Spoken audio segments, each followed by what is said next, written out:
What's up? What's up? Crypto Rolly here, the crypto watch that never stops. First YouTube video. We got a lot going on in the charts, so I figured this would be a good time to start the YouTube career. This is not financial advice. These are my own opinions and ideas on the market. Do your own research, trade at your own risk. I am not responsible for your trades, yada, yada, yada. You know the deal. I'm just going to record this live all the way through. I don't have time to, edit for 2 hours to post it, and then everything completely changes. So I'm going to record this, get this out, and hopefully, this will be of some use for you guys. I'm just starting out, so I realize the only people that are going to see this are probably from my Twitter. So we can talk about some of the stuff I've talked about on Twitter, talk about some trade psychology, because, when you're pumping this hard, you don't want to FOMO in. You don't want to buy the top. It's like you see it's pumping. You're like kicking yourself. Why didn't I buy? I should have bought. I knew it. And then you finally buy in, and then it just dumps on you. So you don't want to do that. And also, when it's pumping, you don't want to keep trying to short the top. Because, Bitcoin, when it's moving like this, it can really move. You saw a couple months ago we had a 40% move, so you don't want to be trying to call the top. Most of us in this game have large Bitcoin portfolios.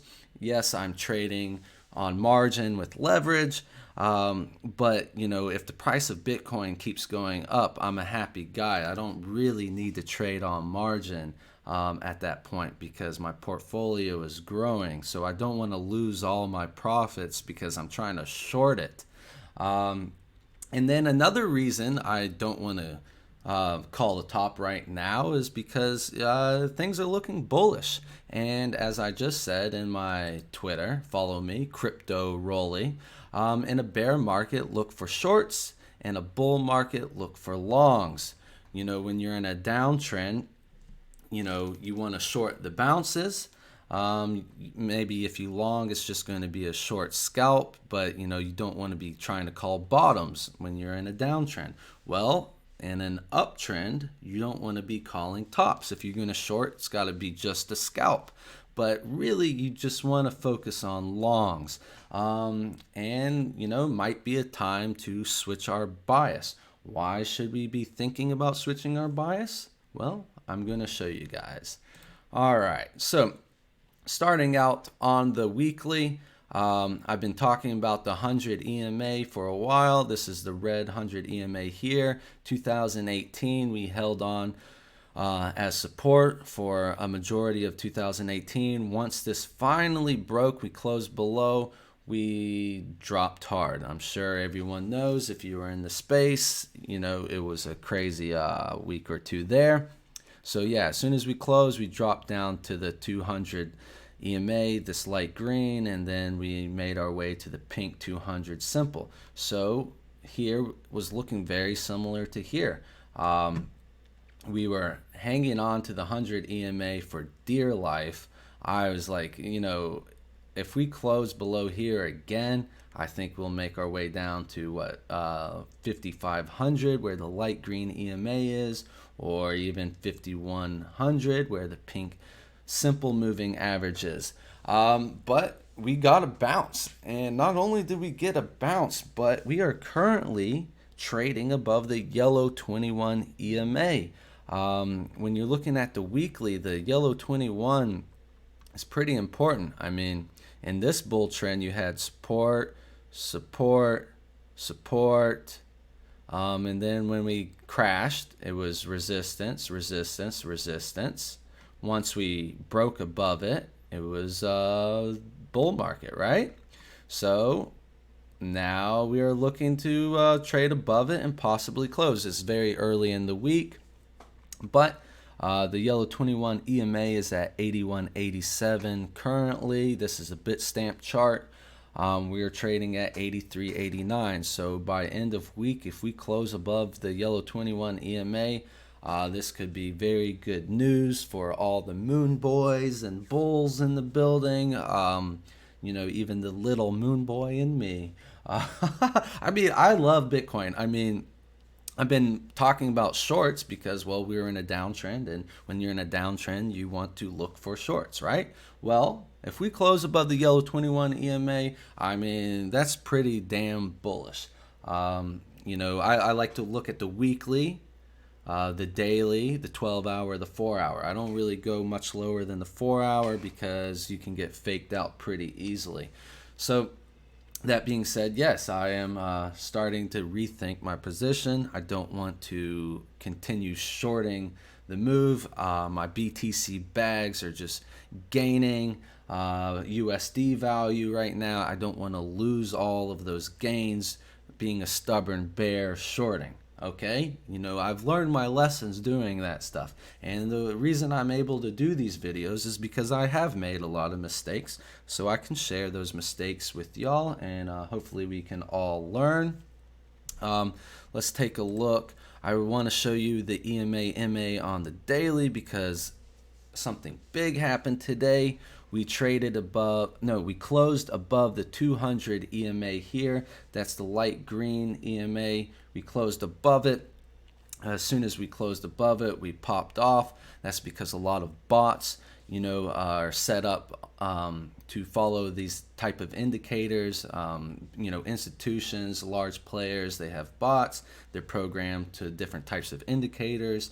The 200 EMA, the 21 EMA, these are very important moving averages. And you notice what happens when we close above them or below them, how price action reacts to those levels. That's why, I go over these type of moving averages. So the reason that this is bullish and I'm starting to rethink my bias here is because typically if you're above the 200 EMA, you're in a bull trend.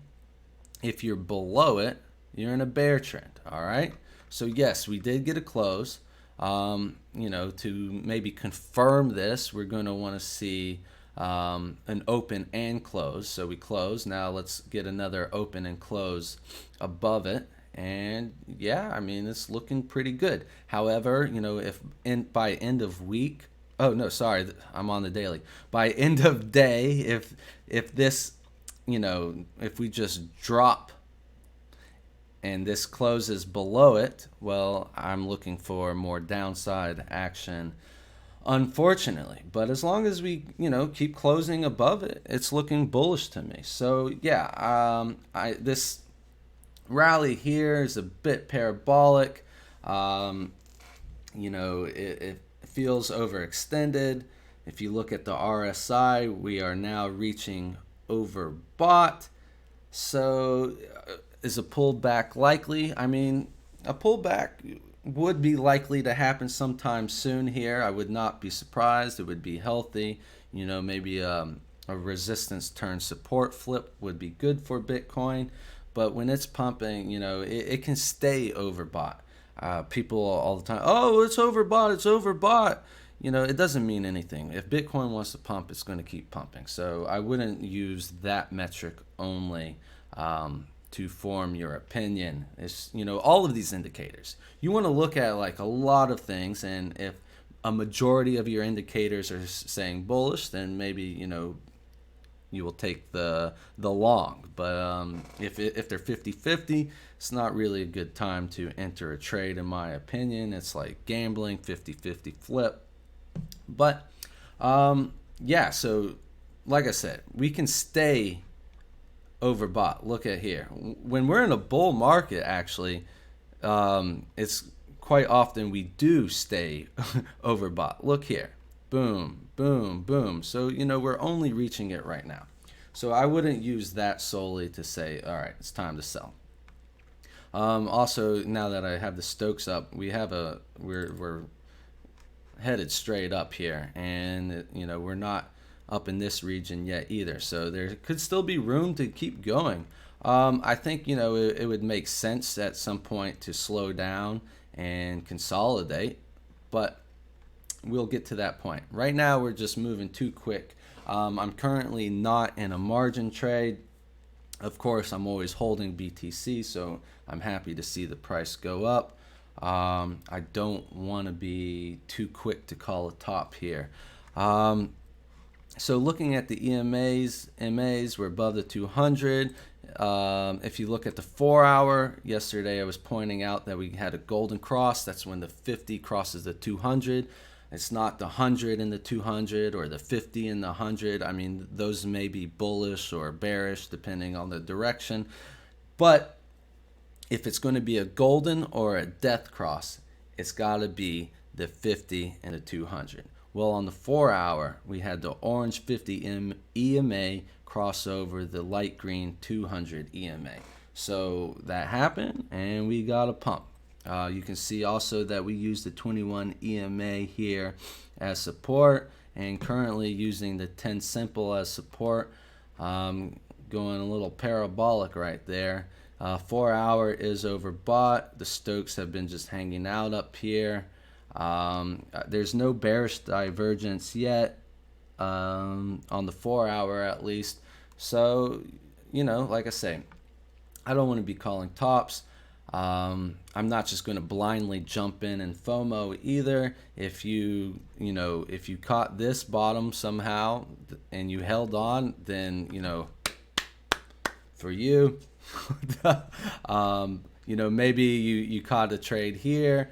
I mean, but I'm not trying to long right here. That's insane. Could it keep going up? Sure. But it's just, you want things to slow down. You want patterns to form for you to enter the trade, all right? You don't want to just like, I'm in. You don't want to do that. So anyways, what else can I show? So those are the main things I've been looking at, were the EMA MAs. Now, I do look at a lot of other stuff. Let's go back to the weekly. All right, so the Stokes got a fresh cross up. We are from the bottom. If you're looking to long, I like to long when the Stokes are down here crossing up. I don't like to long when they're up here. When I short, I like to short when they're up here. I don't like to short so much when they're down here. Obviously, look at other time frames because, we stayed down here for a while. We stayed up here for a while. It is good to see on the weekly this cross up here. But if you come look at, let's go down to the daily. The daily is crossed up, but once we reach here, might be a pullback time. Would line up with an overbought here as well. We can go to the 12 hour. If you go to the 12 hour, the 12 hour is up high, starting to round down. We haven't had a cross up yet. We are overbought though. So, a pullback could be likely in this area. But this is what I'm saying. Good area to short, good area to short, good area to long, good area to long. So this is not an ideal spot for me to be jumping into a long right now.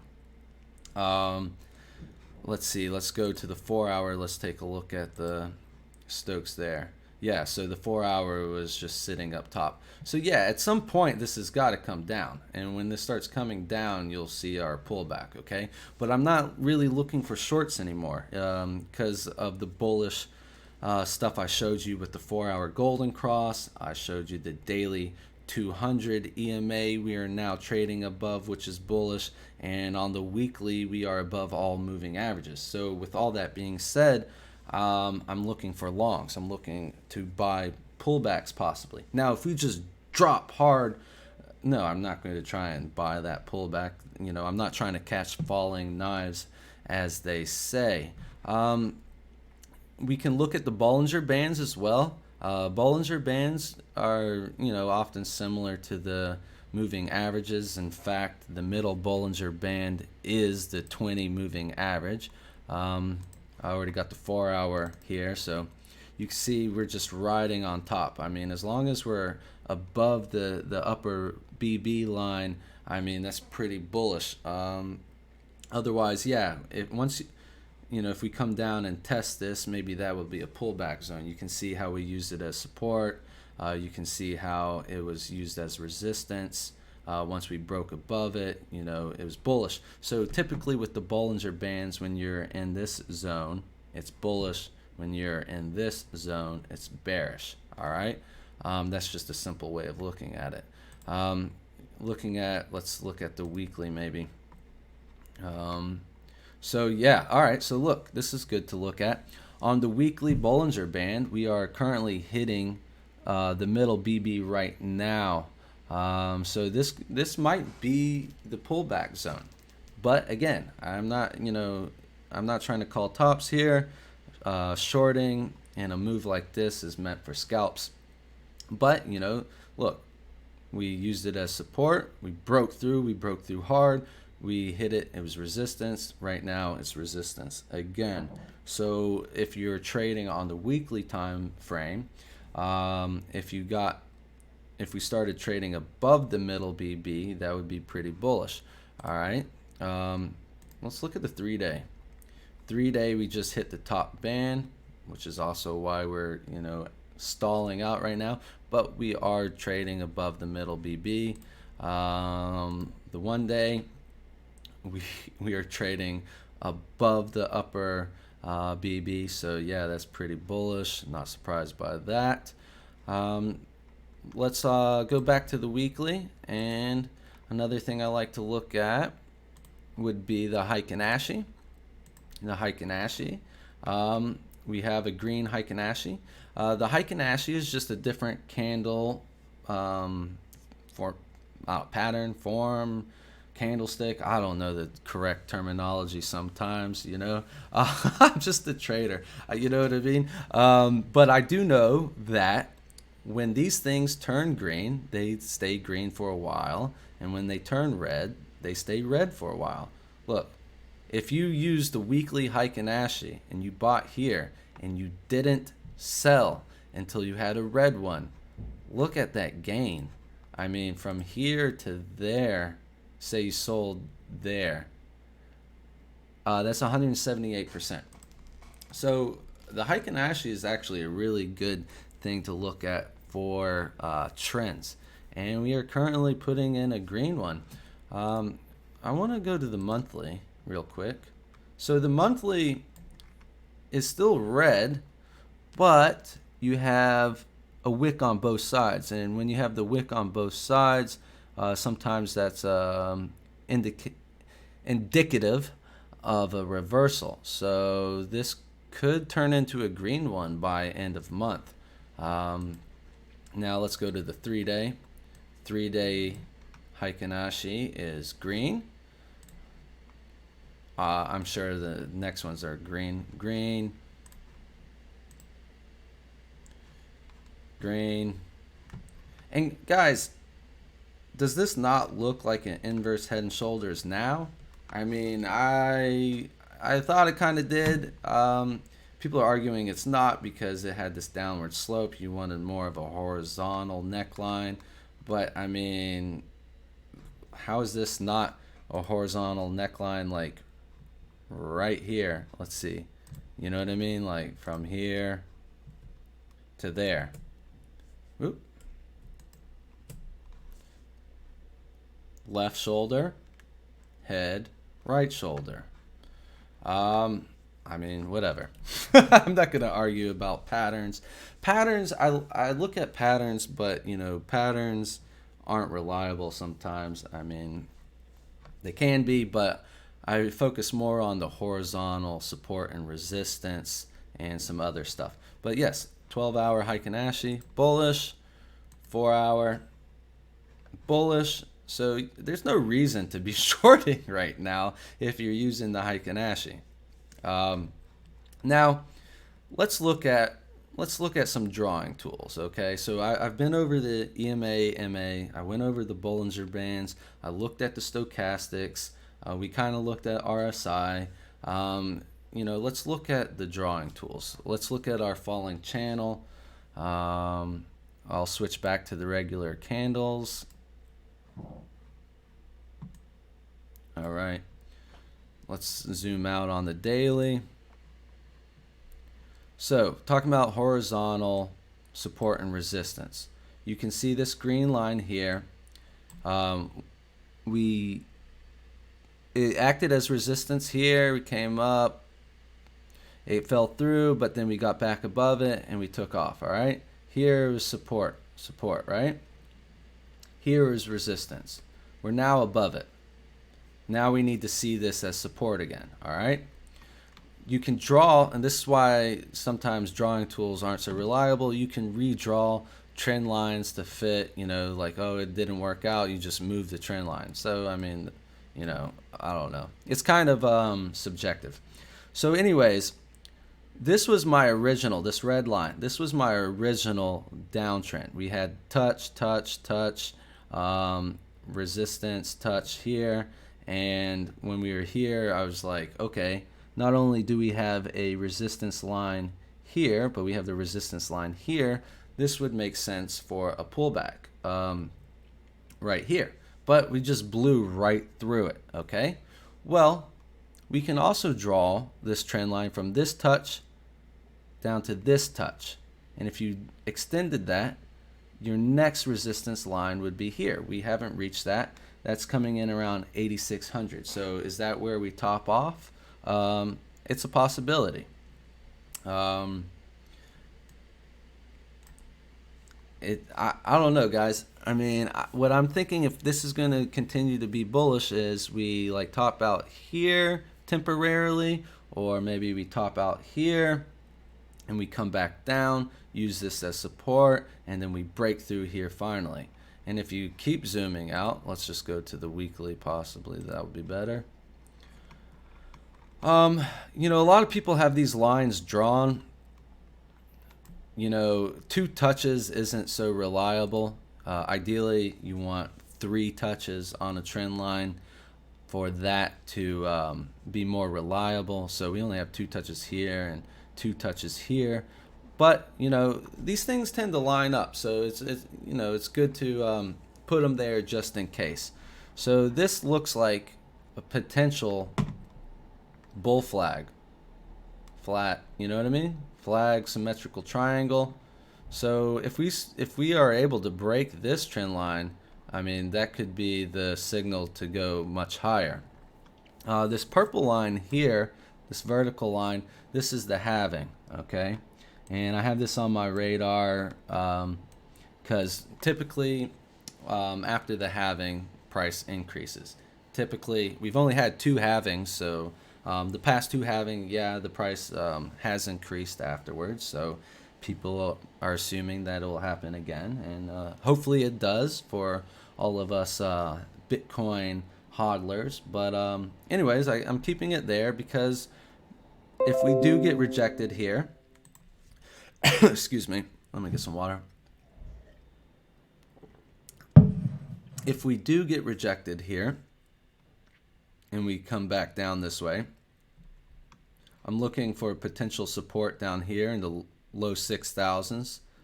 Same area we had support here. And maybe we even come down to test this upwards trend line here.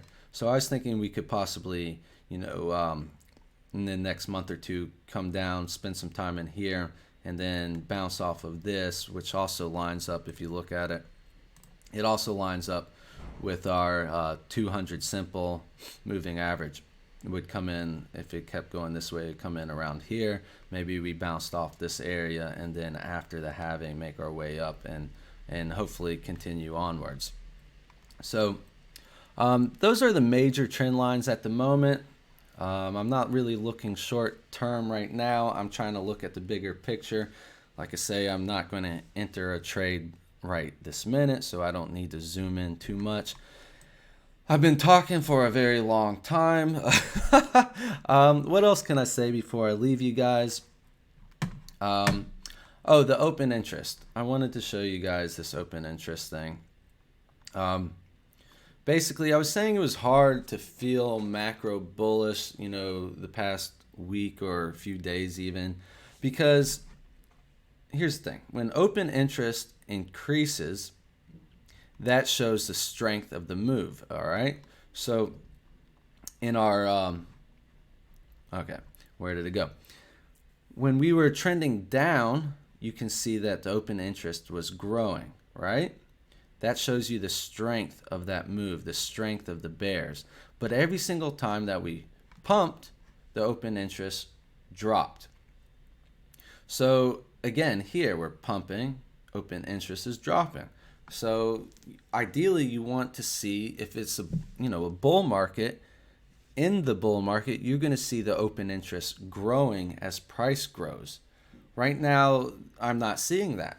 Can this change? Of course it can change, but right now I'm not seeing that. Maybe if we continue to trade above the daily 200 EMA, maybe we'll see a shift in the open interest. I mean, a lot of people just got liquidated shorting. Excuse me, guys.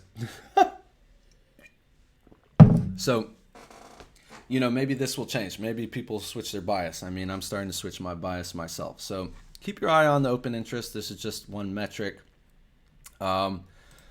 Anyways, follow me on Crypto Rolly. I'm running out of breath here.